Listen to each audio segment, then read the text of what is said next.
Good morning students. आज हम गुणगान कविता की एक्सरसाइज करेंगे। तो शुरू करते हैं। देखो, पिछली वीडियो में हमने ये पहला क्वेश्चन किया था, सही विकल्प पर टिक का निशान लगाइए। इसमें क्या था, तेरे घर के द्वार बहुत हैं। ये द्वार की जगह यहाँ पर क्या आएगा? क्या?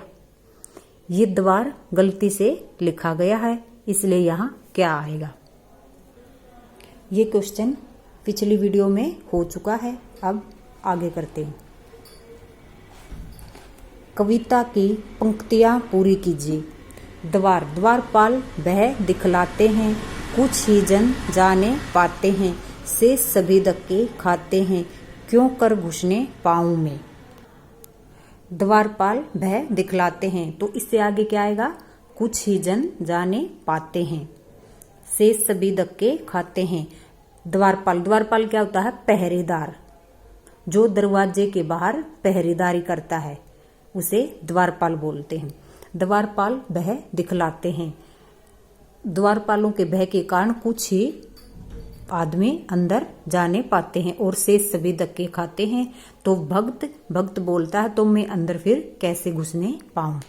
नेक्स्ट है, बीत चुकी है बेला सारी, किंतु न आई मेरी बारी, करूं कुटी की अब तैयारी, वहीं बैठ गुण गाँव में। भक्त कहता है कि मेरा सारा समय इंतजार करते हुए बीत चुका है, अब किंतु मेरी बारी नहीं आई है। अब मैं कुटिया की तैयारी करूंगा और वहीं बैठकर ईश्वर का गुणगान करूंगा।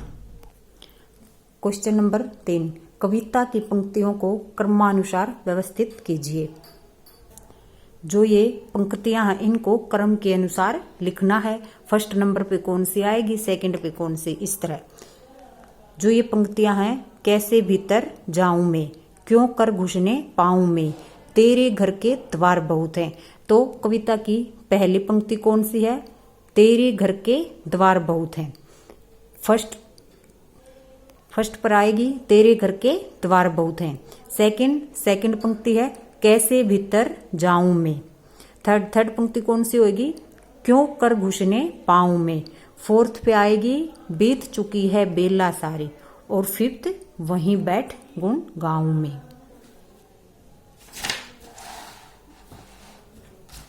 जो यह फोर्थ क्वेश्चन है यह हम पहले कर चुके हैं। अब आगे है व्याकरण। अब हम व्याकरण करेंगे। बे उपसर्ग जोड़कर नए शब्द बनाइए। बे का अर्थ होता है बिना किसी के। जैसे देखो, बे जमा कार, बे का अर्थ हुआ बिना, कार बेकार का अर्थ हुआ बिना किसी काम के। बेकार का अर्थ होता है निठल्ला, जो बिना किसी काम के, बेकार।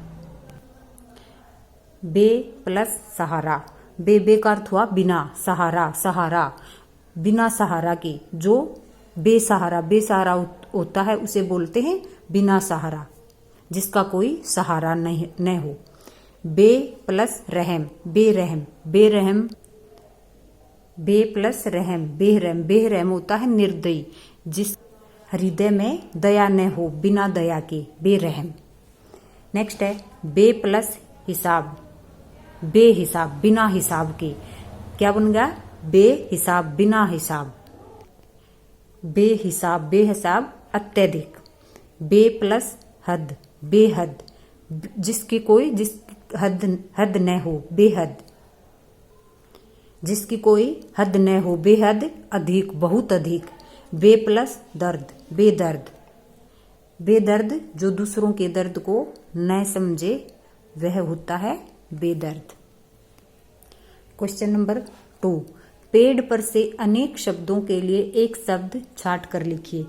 यह वृक्ष दे रखा है, यहाँ अनेक शब्द दे रखे हैं और इनके सामने एक शब्द लिखना है वृक्ष से छांटकर। फर्स्ट है द्वार की रक्षा करने वाला द्वारपाल। ईश्वर को मानने वाला आस्तिक। जो ईश्वर में विश्वास करता हो वो होता है आस्तिक। नेक्स्ट है ईश्वर को न मानने वाला नास्तिक। जो ईश्वर में विश्वास न करता हो वह क्या कहलाता है? नास्तिक। कविता लिखने वाला कवि, कविता लिखने वाला कवि, जो पुरुष कविता लिखता हो वह कहलाता है कवि।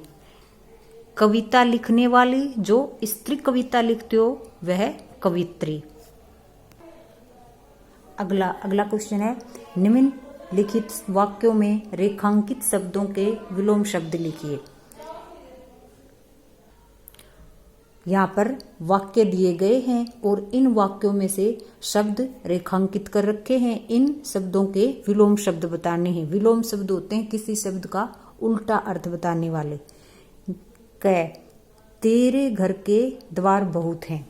तेरे क्या है? यहाँ रेखांकित है, तो तेरे का विलोम शब्द बताना है, तेरे मेरे। नेक्स्ट है, कैसे भीतर जाऊं मैं। यहाँ पर भीतर रेखांकित कर रखा है। भीतर का विलोम शब्द बाहर। कवि ने कविता लिखी है। लिखी अंडरलाइन है, तो लिखी का विलोम शब्द पढ़ी। वहीं बैठ गुण गाऊं में। बैठ उठ। कवि ने अच्छी कविता लिखी है। अच्छी रेखांकित है, अच्छी का विलोम शब्द हुआ बुरी। अच्छी बुरी।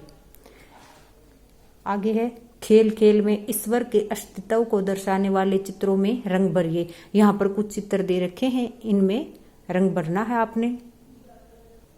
गुणगान अध्याय कंप्लीट हुआ। धन्यवाद।